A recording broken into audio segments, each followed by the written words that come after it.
We're about to take a cruise called Aegean Gems that will take us to many interesting places in the Aegean and the Mediterranean.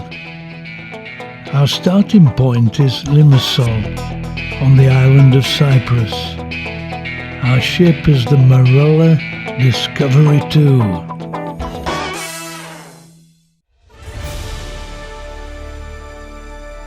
At 5:30 in the morning, we took an Uber to Luton Airport. Our flight is at 9 o'clock. There's our plane smiling. We were actually given exit row extra legroom seats without asking. The plane is a Boeing 737. We have no choice. The flight is 4.5 hours. The time difference between London and Cyprus is 2 hours.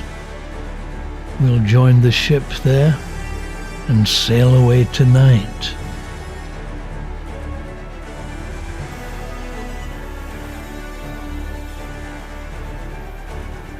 So we collect our suitcases and board the bus that will transfer us to the ship. The port is about an hour away from the airport. On arriving, we check in and get our cabin.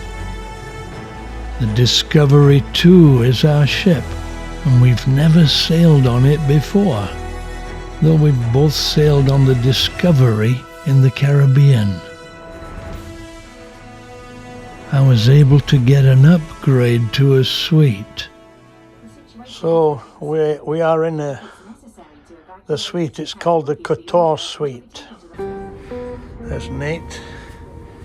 A very spacious room and balcony. Unfortunately, there was no time to explore Limassol, though Nate had the opportunity to see Dan, an old friend, at the airport. So we unpacked our suitcases and prepared for an exciting one-week cruise in the Greek islands. Nate doing a FaceTime with the kids.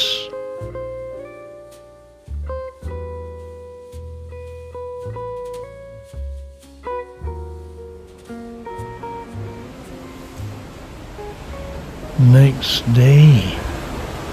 Well, we're sitting on the balcony. It's a day at sea today, which is really good because first day at sea means that we can recover from getting up at 5 in the morning yesterday.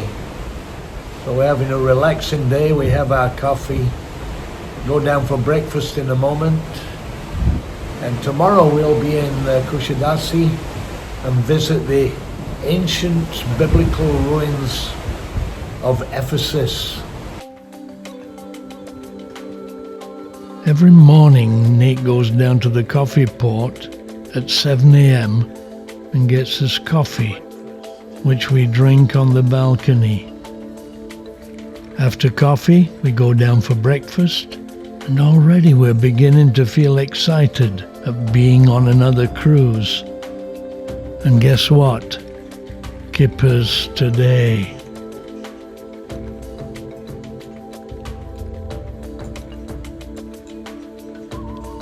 With a beautiful view and bacon and egg.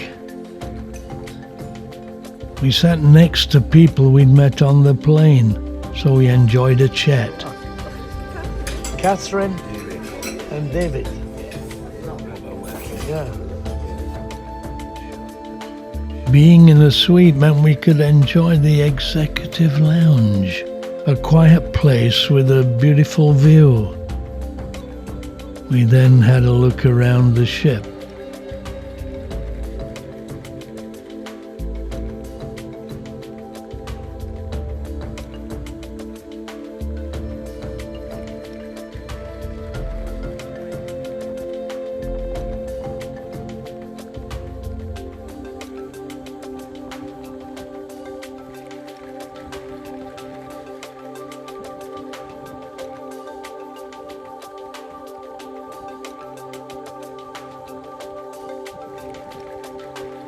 Great Mediterranean weather. It appears everybody is recovering from the trip as we are.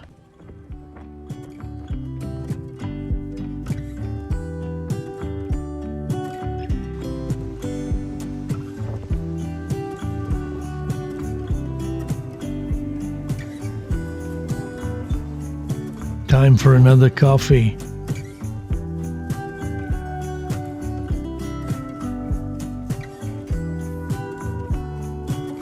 Then back down to our cabin and relaxing on the balcony.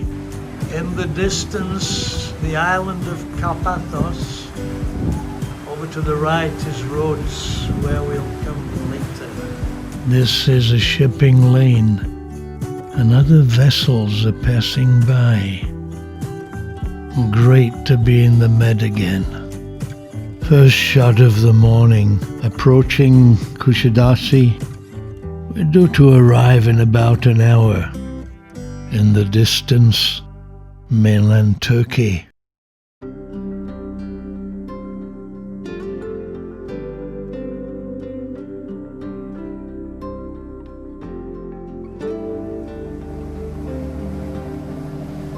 The pilot has just boarded the ship to guide us into the port.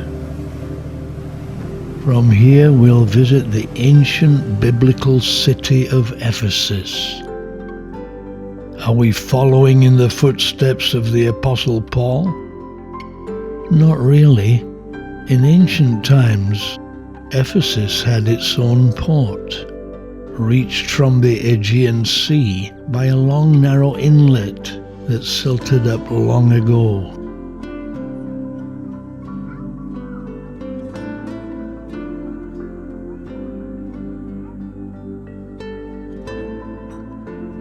Kusadasi means Bird Island, and it's named after this small island in the distance, as the island has the shape of a bird's head when seen from the sea.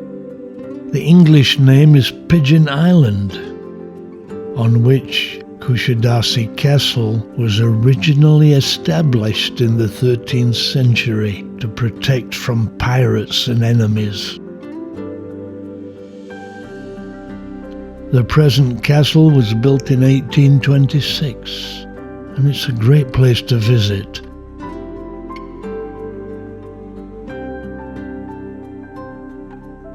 On my last trip, I walked out to it and had a look around. One can also take a boat ride from the jetty here.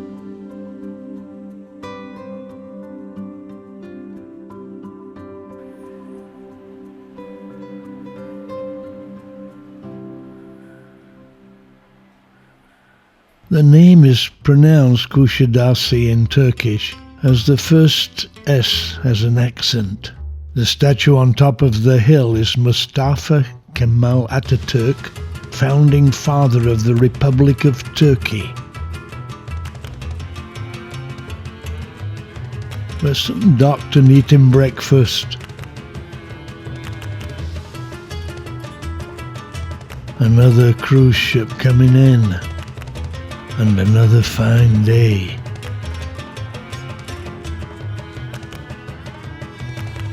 Time to explore.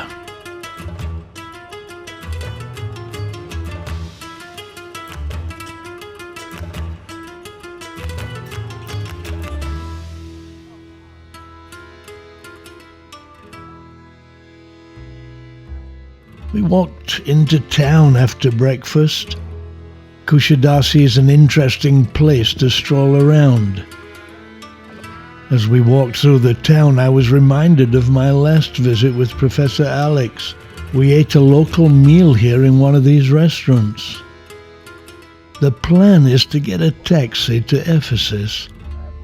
The going price of the day trip is 60 euros. We soon found a taxi. The driver will take us to the top gate of the city and pick us up 2 hours later at the bottom gate. Ali was our driver and was excellent. The trip there takes about half an hour.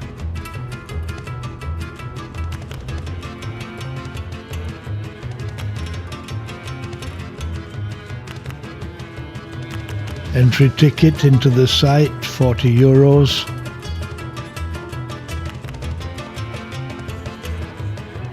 We will now explore the ruins of the renowned ancient city of Ephesus.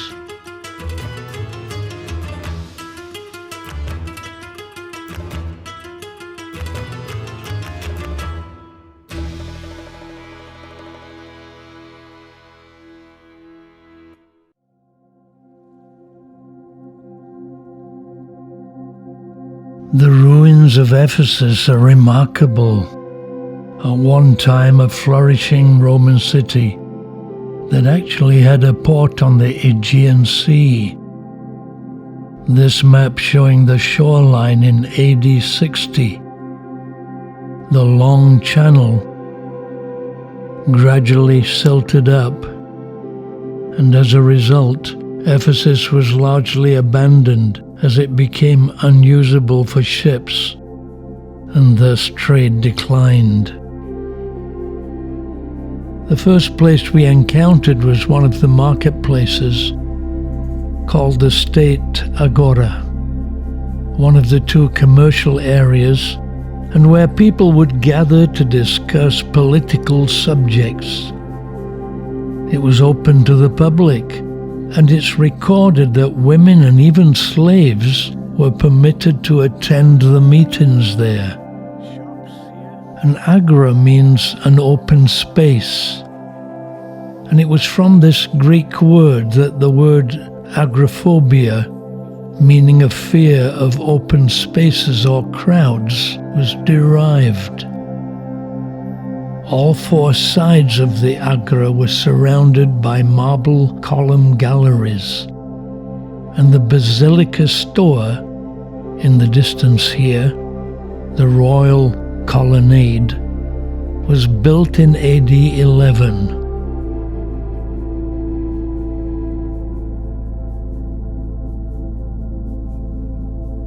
Nate is getting his 360 shots.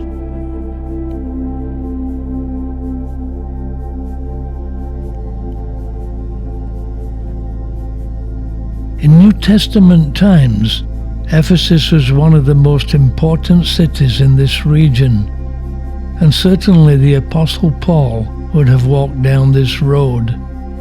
And later, the Apostle John brought Mary, the mother of Jesus, here to live out her final days. Additionally, Alexander the Great and Cleopatra were also here.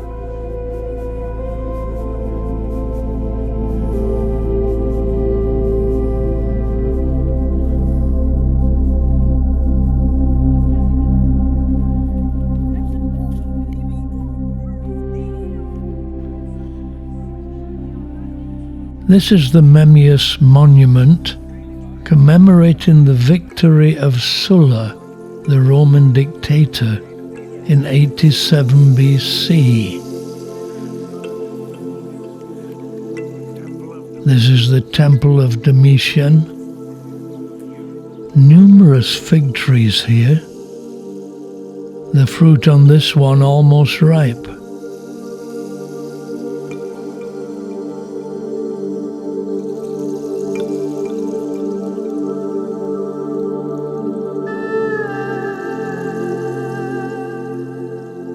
This is a marble relief of Nike, the Greek goddess of victory, known to the Romans as Victoria.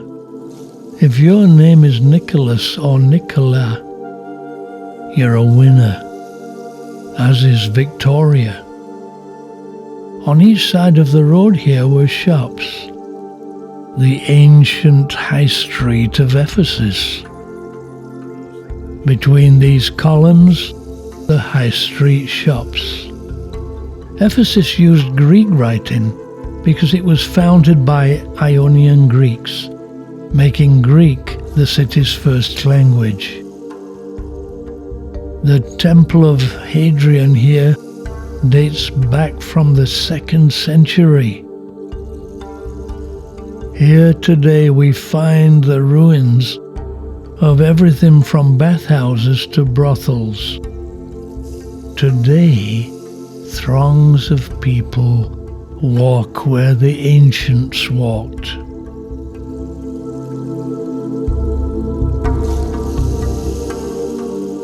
As we continued our exploration, we encountered the library of Celsus that was said to contain 12,000 scrolls.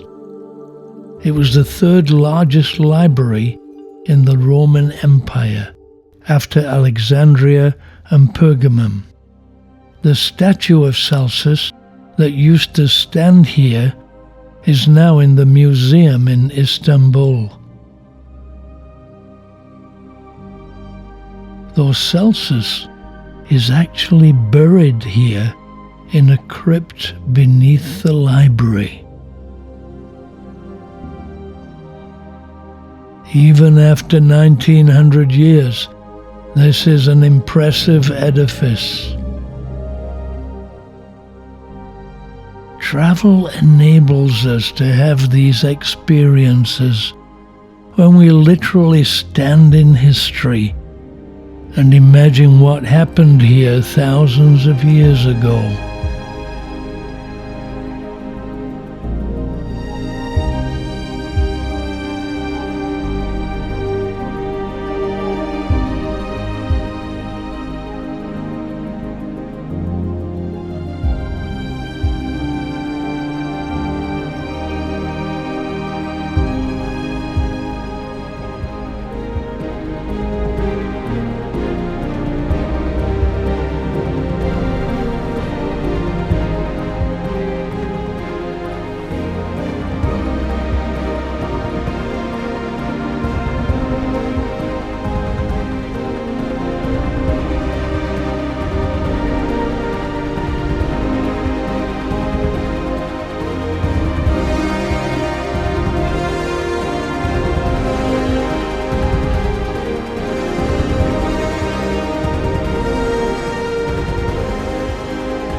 Final stop, the Great Theatre, the biggest ancient theatre in Turkey with a capacity of 24,000.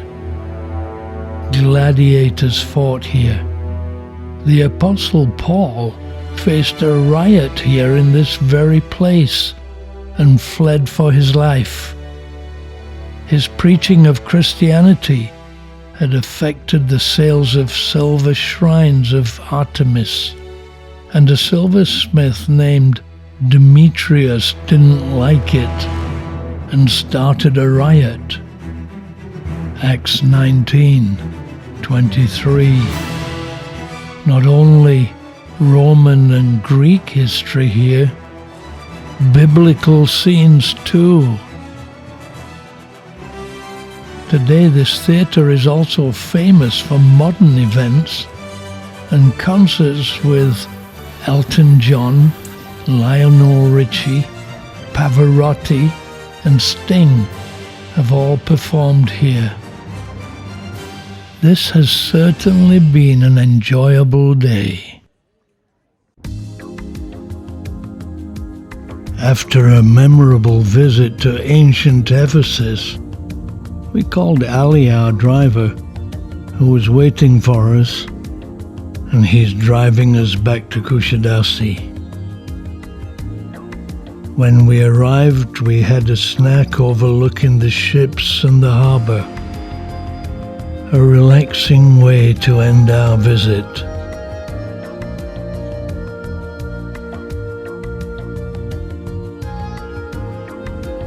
Local food, hummus, prawns,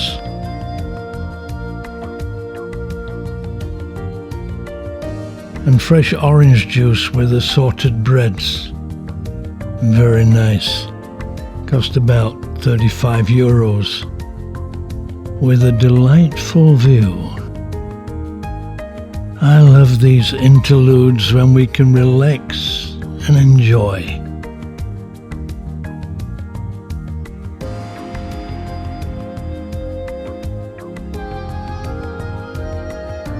Not only was the food first class, but the owner was excellent, and we had a great chat. Thank you, my friend. Thank you.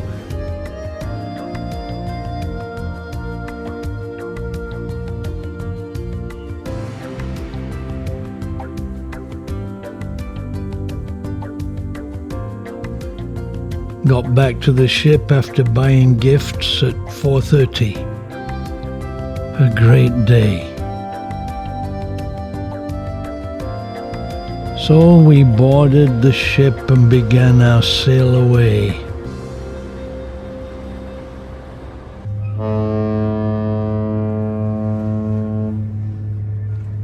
Days of our lives, lived and enjoyed.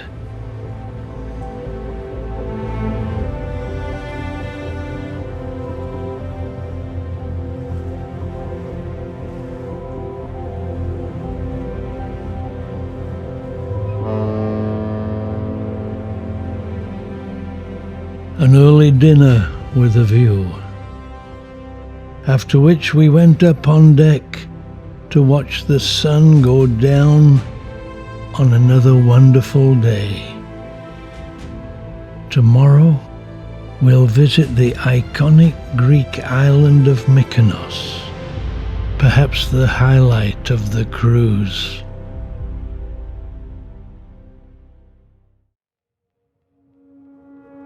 To be moored up in Mykonos is a great feeling. Why, you might well ask? Well, last time Nate and I were here, the ship could not dock because of strong winds. Mykonos is notorious for strong winds. Today we were able to dock, and it's a great day. We disembarked at about 10 a.m. The plan is to take the sea bus water taxi into town. Last time I was here it was €1. Now it's $2.50. Inflation.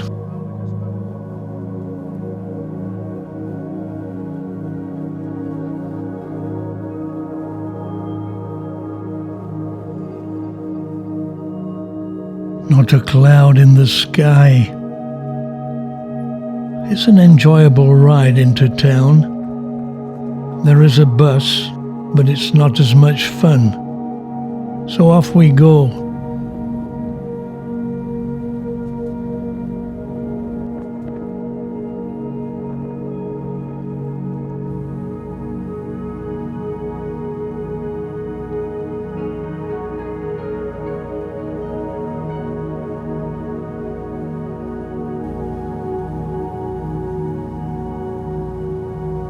The 360 camera always gives us great shots on boat rides. I was explaining here how it works, shooting as though we're not on the boat.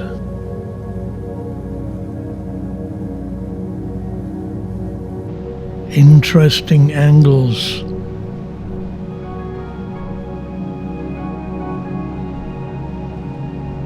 The island was named after the hero Mykonos, son of Aeneas, a son and priest of Apollo, and king of the nearby island Delos.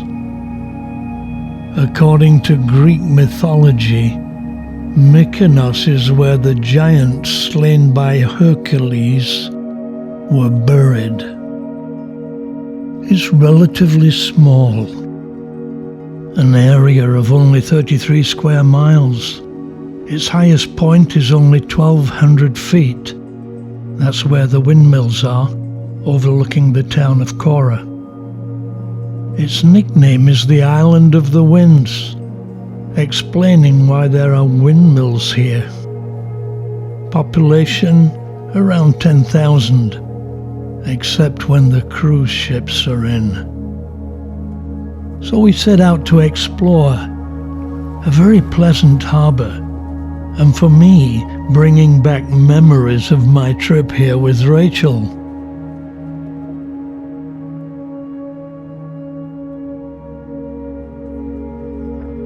culminate checking the route to the iconic windmills.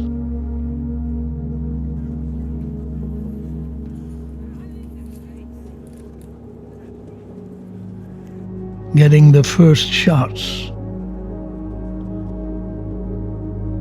The tiny church dedicated to St. Nicholas, the protector of sailors and fishermen.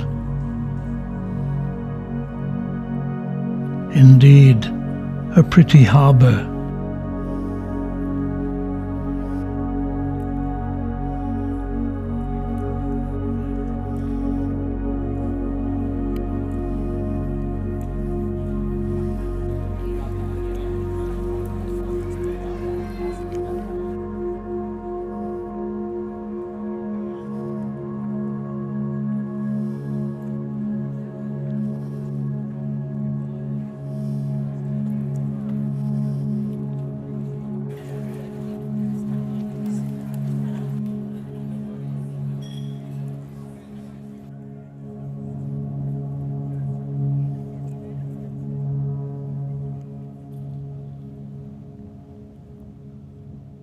All along the harbour front are cafes and restaurants, al fresco style.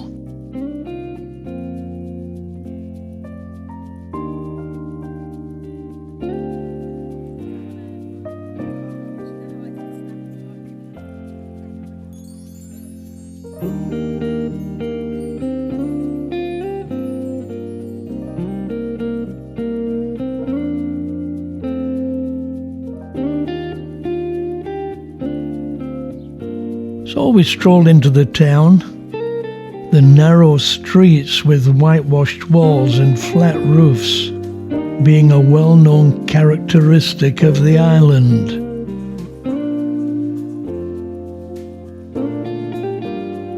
Always a pleasure to explore the cobblestoned alleys.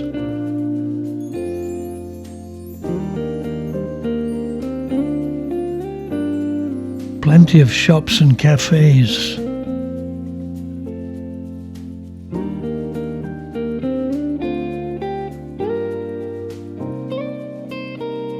Blue clearly a favorite color for doors and windows and even roofs. Why are the houses white? Clearly they're cooler, but there's more to it.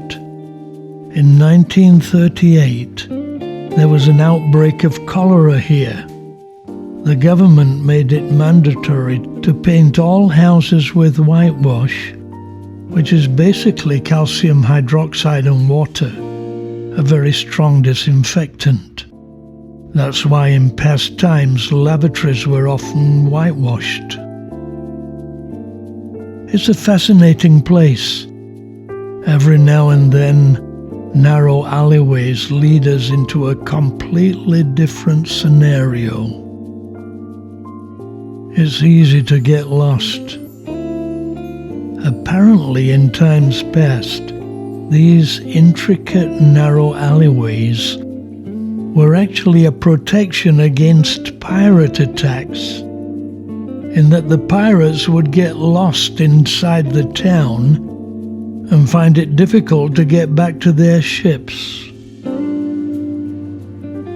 Nate and I were constantly getting lost and having to ask the way, even with a map.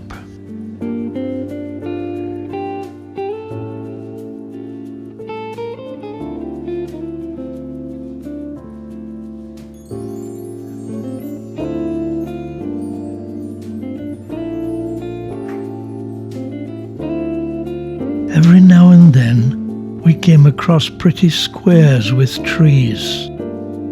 Typically European, a culture thing, vital to culture and daily life, serving as hubs for social interaction.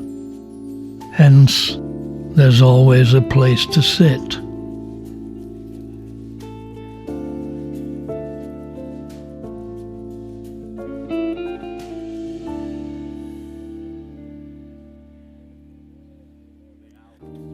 But we are nearing the iconic windmills of Mykonos. On a sunny day, a great sight, very photogenic. Right on top of the hill, facing north, as the strongest winds come from the north. There are actually 16 windmills on Mykonos, but the 6 that are restored and overlook the harbour are the most famous. Most of them were built by the Venetians in the 16th century, and at that time were an important source of income for the island. In times past, they were not simply tourist venues, but were used to mill wheat, both for local consumption and for export.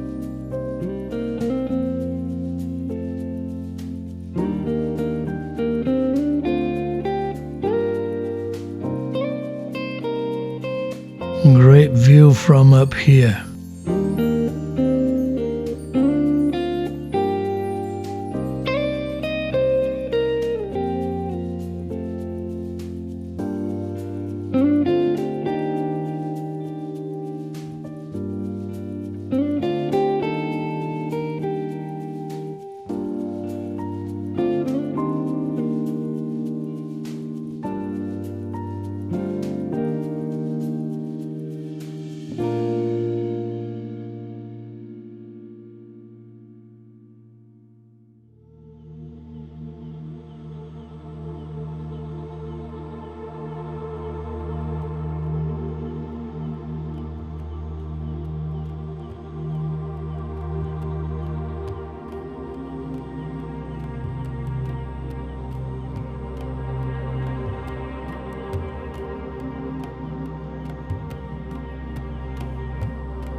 In the distance, what is now called Little Venice, a hive of activity at night, with many restaurants and bars.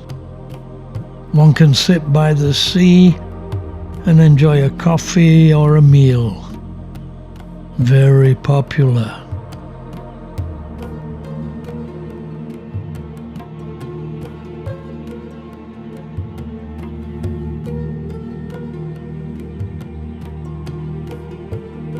We then strolled back into Kora. One can understand why this has become a popular holiday destination. Have dinner overlooking the harbour. Very nice.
Then we simply had another stroll around the alleyways and shops. Nate is always looking for a place to buy the kids a small gift.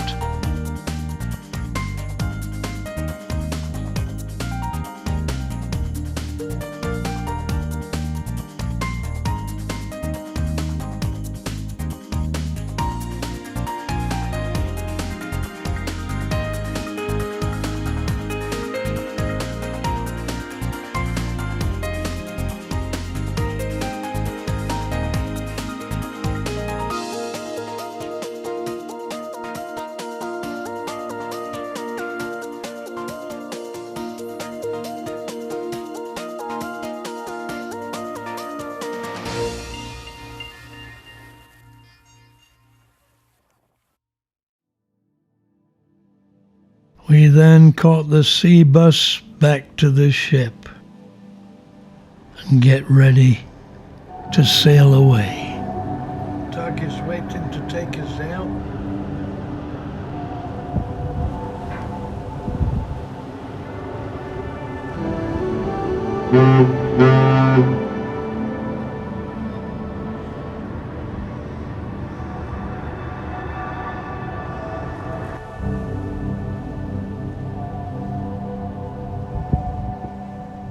Just left the Greek island of Mykonos, and we're sailing past a number of other Greek islands at the moment. It's a beautiful day. It's been a great day.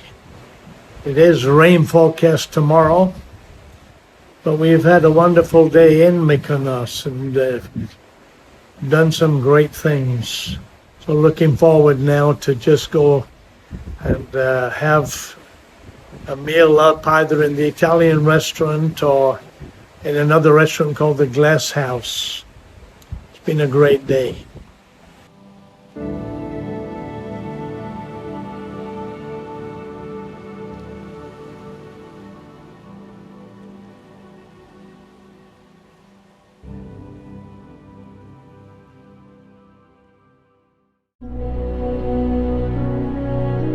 We've just arrived in the Greek port of Piraeus, the gateway to both Athens and Corinth. Nate and I have been to Athens before, but Nate has never been to Corinth, and we were hoping to take a trip there, but it has turned out to be too far to do in one day. So we've decided to visit Athens again today.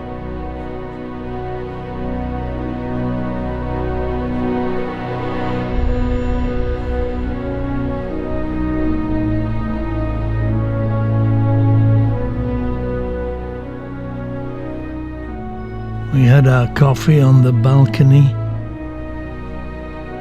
and breakfast before heading to Athens at 10:15.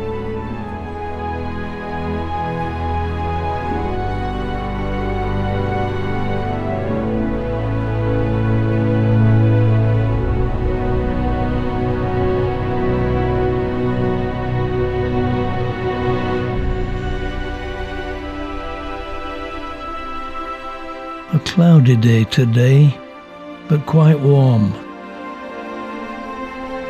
We called an Uber. The traffic is light and it only took 20 minutes to reach the Acropolis.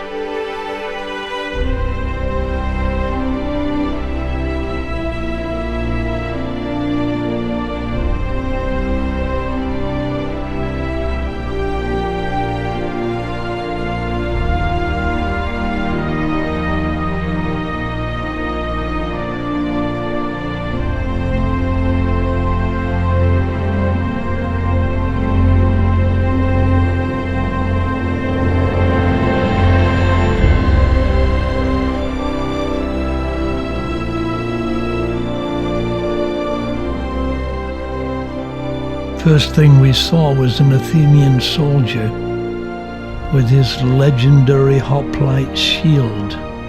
Above him, the iconic Parthenon.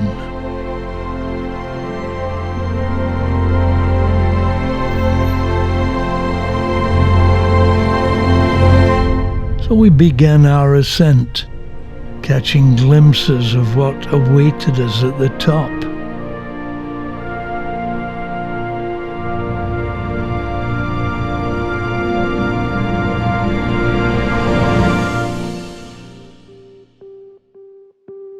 First stop was the Aegean of Herodes. Aegean in Greek, meaning a place of singing. Originally, it's thought to have had a wooden roof for acoustic purposes. The semicircular area in front of the stage was known as the orchestra, from the Greek for dance, as the chorus would have danced there. It held about 5,000 spectators. Next stop, the legendary, iconic Parthenon. I still remember walking up into the Parthenon for the first time. It really was an awesome experience. The place immediately overwhelming. The history of this place, quite extraordinary. It initially served as the city treasury. In the final decade of the 6th century AD, it was actually converted into a Christian church, dedicated to the Virgin Mary.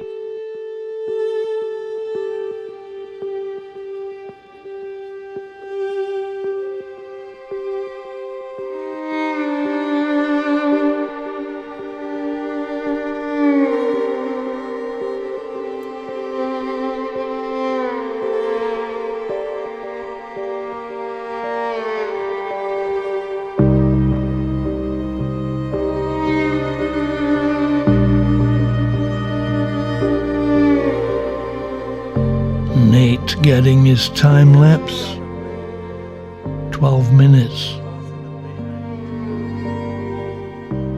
What happens is that Nate will say, "Dad, have we got 15 minutes? He'll then set up the time lapse.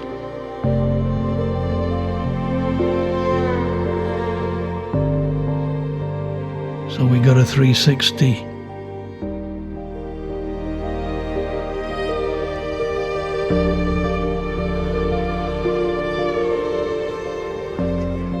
This is the old temple of Athena, who's the patron deity of Athens. It's adjacent to the Parthenon.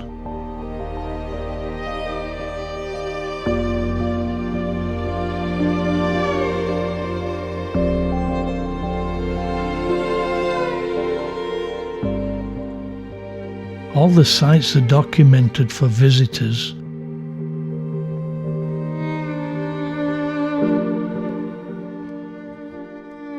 We then called an Uber to take us back to the ship.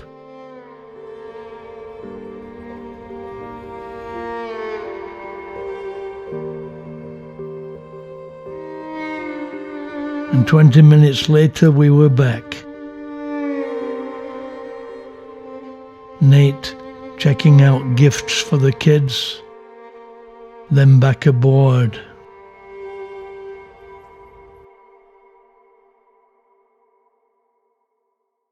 After a great day in Athens, we boarded the ship and sat on the balcony as it sailed away. I always enjoy sailaways, sitting, relaxing on the balcony, replaying the day in our minds, and looking forward to having a shower and dinner. Very often it happens as the sun sets, but not today. It's still a little cloudy. This is certainly not Mediterranean summer weather, but the forecast for tomorrow is a sunny day in Crete. Yes, Crete.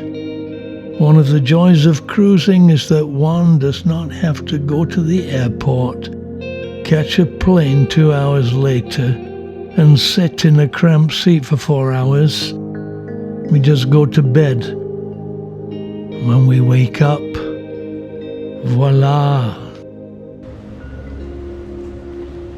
So we enjoyed the interlude as the mighty vessel slowly winds, as it was, through the harbour and out into the vast ocean blue. I'm deliberately editing these shots slowly to communicate the moment. So tell us about your day. I like the term soaking in history. The pleasure derived from walking in historic places and simply wondering what it must have been like. Who walked here in times past? What happened here? How did it come to be here? Fascinating.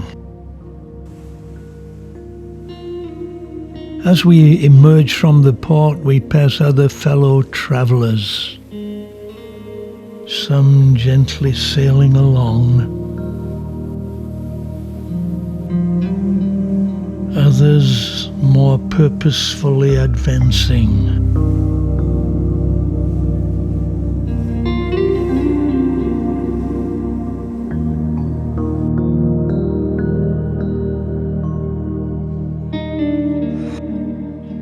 Tonight, we'll eat in the Glass House, a restaurant that offers a different experience.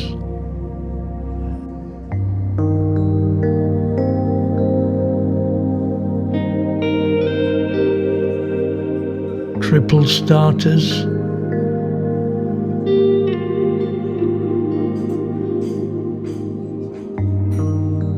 interesting cold plate,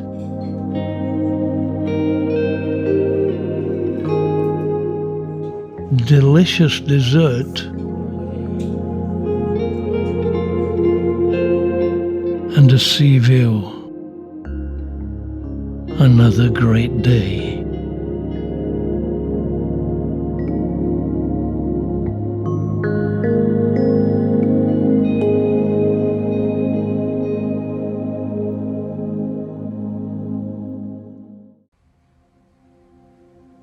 We've just arrived in Suda Bay, on the north coast of the Greek island of Crete, just up the coast from the historic city of Heraklion that I visited in 2019. Today, we'll visit the town of Hania, a 20-minute bus ride across the isthmus. Coffee on the balcony, looking at what appears to be a shipwreck. After breakfast, we disembark to catch the local bus. The bus goes right from the port into town.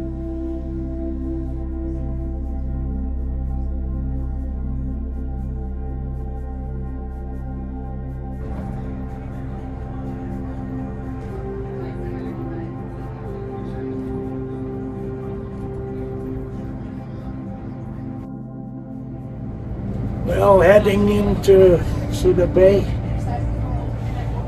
It's still cloudy, but there's sunshine forecast. We were actually going into Hania, and already the sun was out and the sky was blue.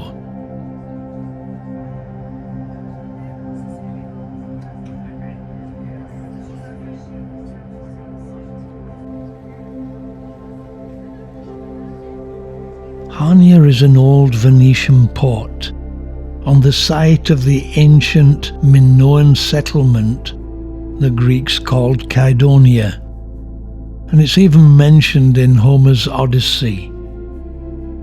A pretty harbour and an interesting history. So off we go. It turned out to be a very pleasant day.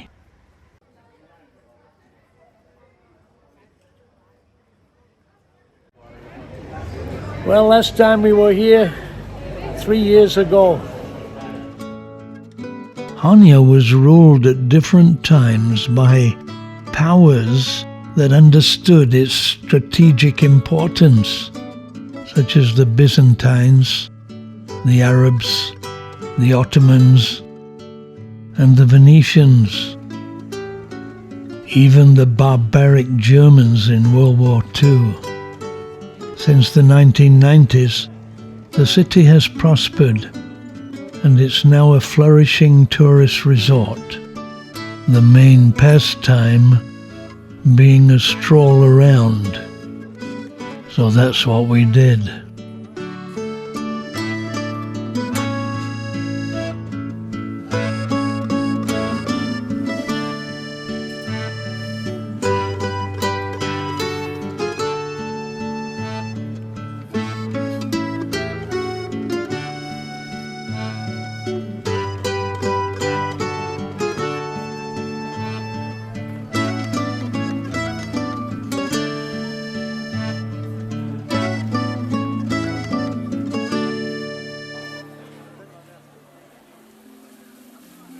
The fountain in Eleftherios Venizelos Square, the center of town.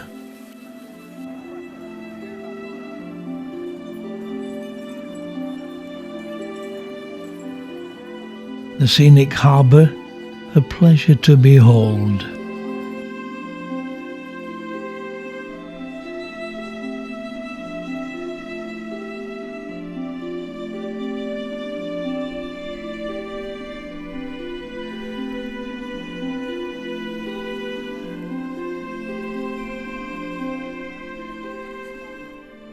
I can imagine to have a coffee up there with the view will be great.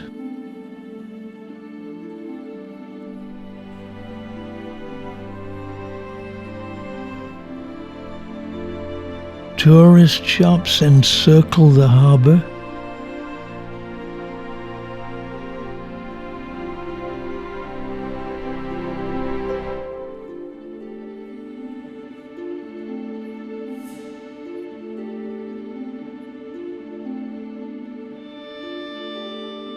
At the northwestern end of the harbour is the Ferca Venetian fortress, built in the mid-16th century to protect the harbour.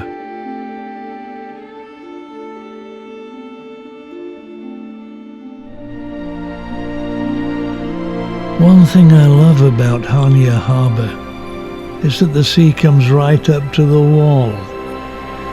When it gets a little rough, it's enjoyable to watch, as though it's dancing. The lighthouse, first constructed by the Venetians during the end of the 16th century, and later reconstructed by the Egyptians during the period 1830 to 1840.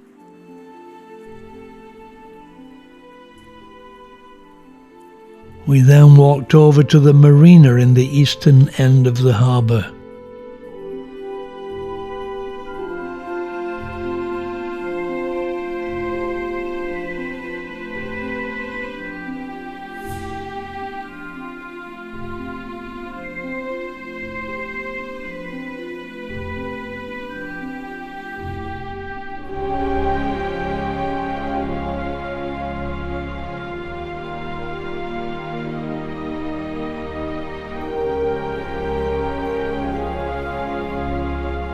Across the harbour is the Agios Nikolaos Redan, giving great views all around.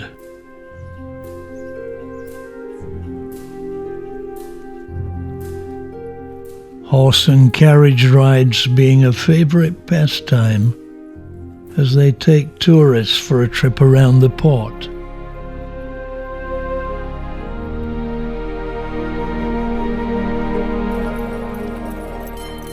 When we were there, a 15-minute ride cost €20, which is far more than what these guys were earning.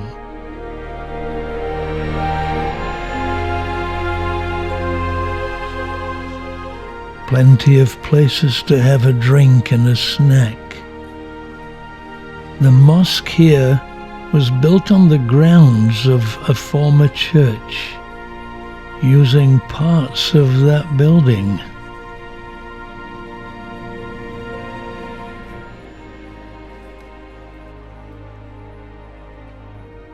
We enjoyed just strolling around the harbour. Historic places all around. the waves.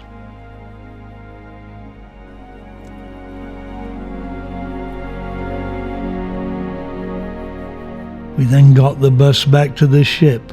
Indeed, another fun day on the planet. The ship awaits us.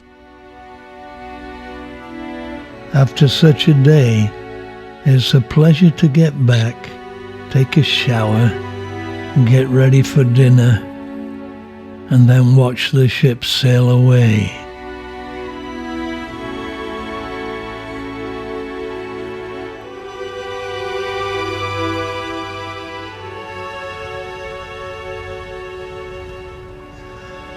About to leave.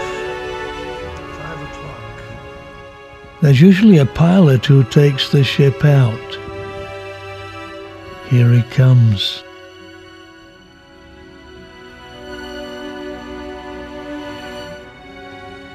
Coming to get the pilot.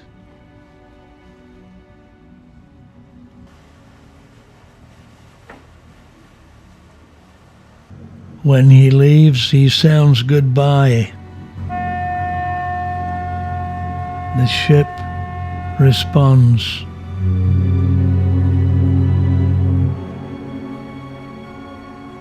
And off we go. That's Suda Island, after which the bay is named. There's also a Venetian fortress on this island. Cruising in the Med is indeed a pleasure.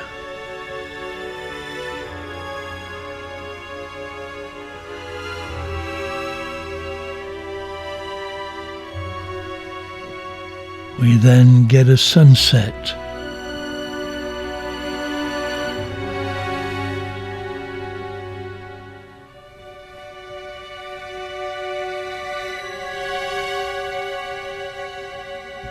After which we visited the concierge suite, a special lounge for the suite passengers. Another great day.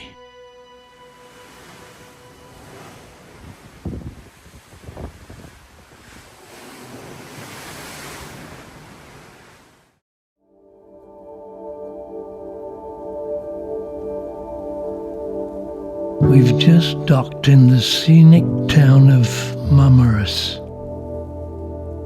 We should have been visiting Rhodes today, but unfortunately the sea was too rough for the ship to dock there. Where is Marmaris, you might ask? The first time I ever heard of the place was the day before we went.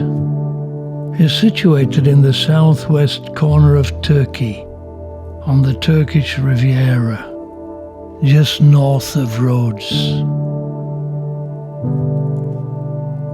The name Marmaris derived from the Greek marmaron, meaning marble, in reference to the rich marble deposits in the region, making the port important in the marble trade.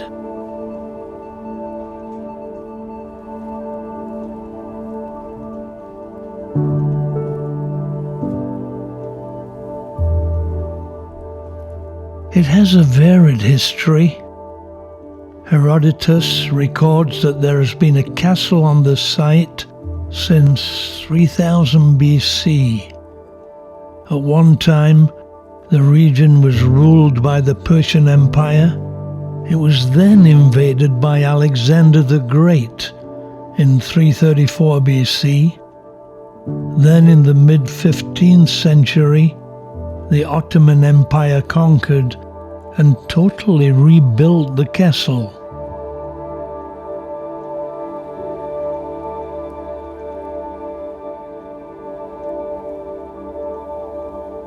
An interesting fact is that in 1798, Admiral Lord Nelson assembled his fleet in this harbour before setting sail for Egypt and the Battle of the Nile, in which he thwarted Napoleon's ambitions in the Mediterranean. In 1801, a British fleet of 120 ships and 14,000 troops anchored on the bay here for 8 weeks during their mission to end the French campaign in Egypt.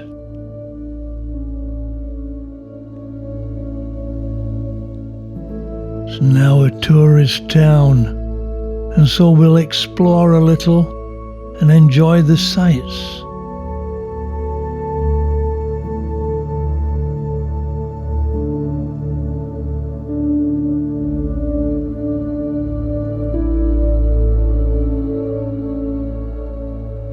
As usual, we had coffee on the balcony of our cabin when we arrived. Another sunny day.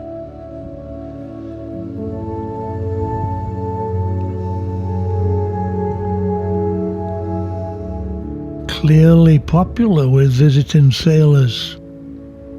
So we just sat and enjoyed our coffee and got some shots.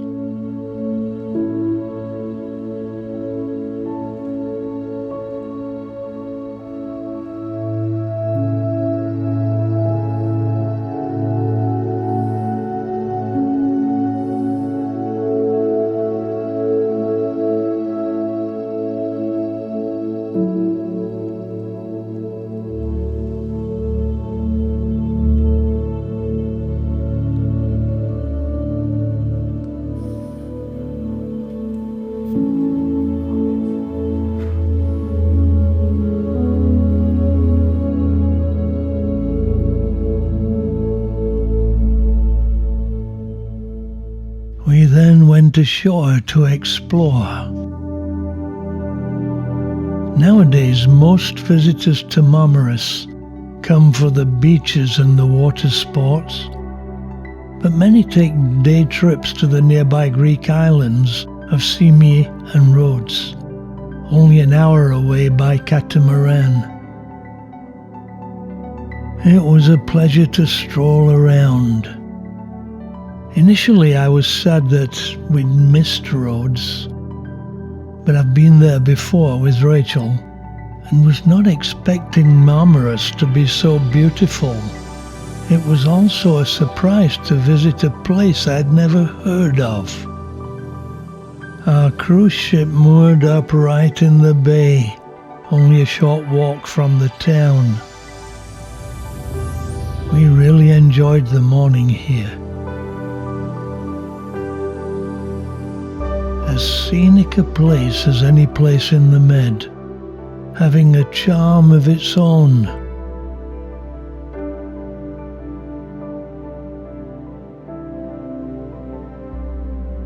Both Nate and I were impressed by the laid-back beauty of the place.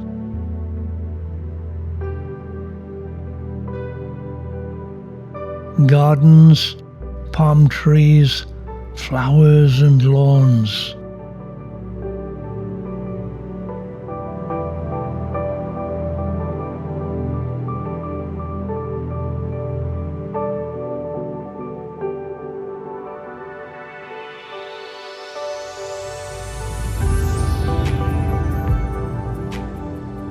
The place full of boats of all sizes.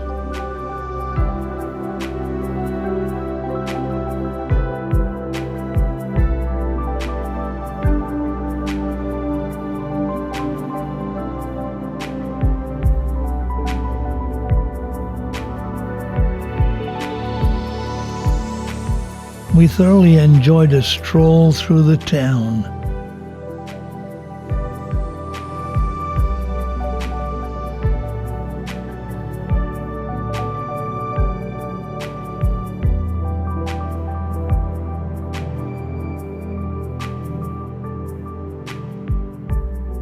And it's great to have the ship close by.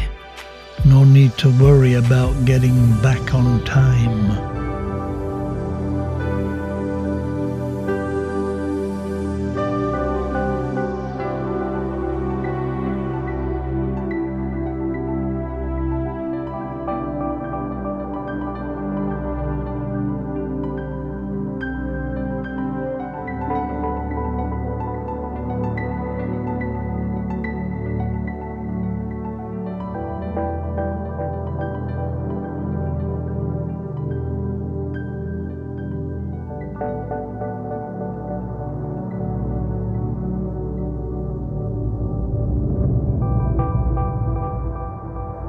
One thing I particularly noticed was the sculptures, tastefully presented, portraying life here.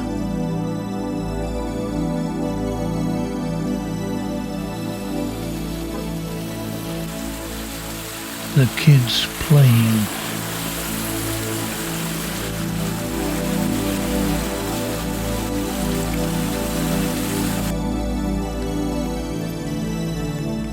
The men fishing.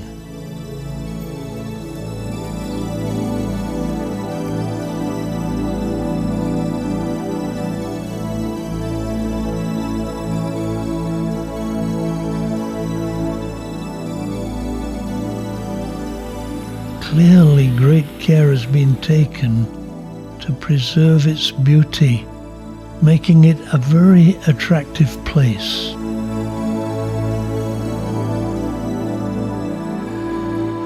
So what's the verdict?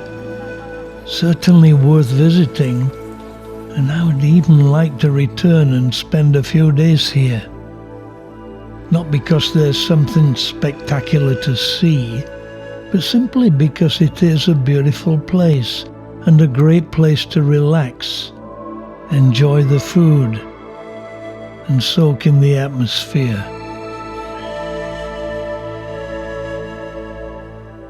It's a very photogenic place, so both Nate and I enjoyed the shooting. It's also our final destination, so after this we shall return to Limassol in Cyprus and then fly back to London and get ready for the next part of the trip, which is an excursion across the English Channel to France and Ghent in Belgium.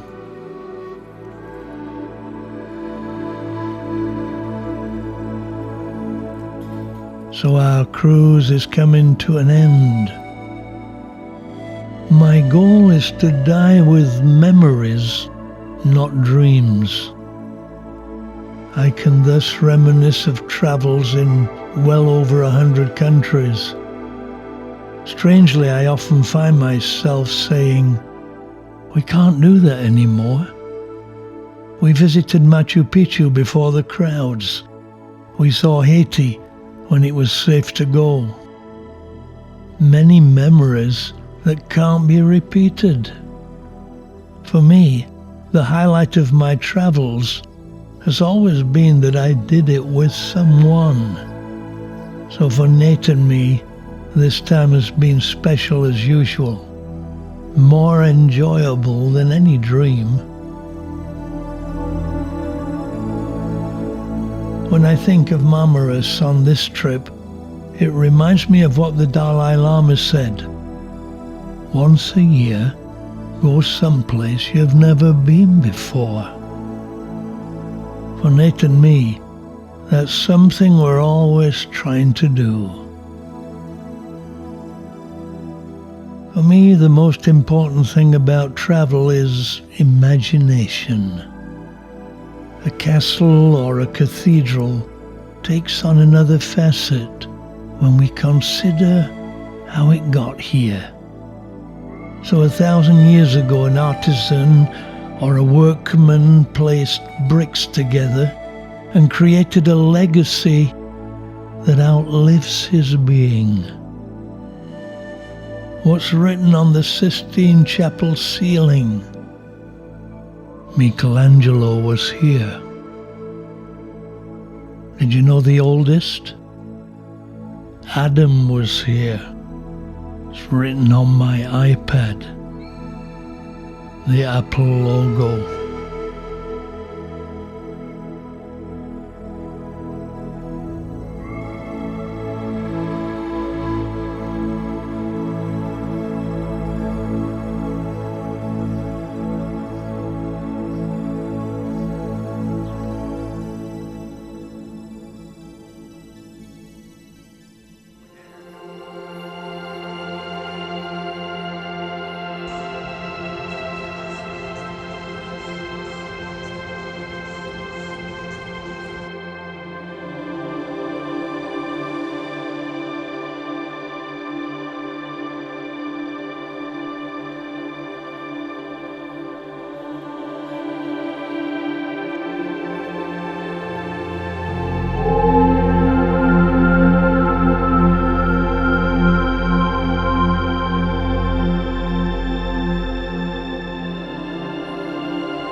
back on the ship, leaving for Cyprus. Another memory in the archives of my brain.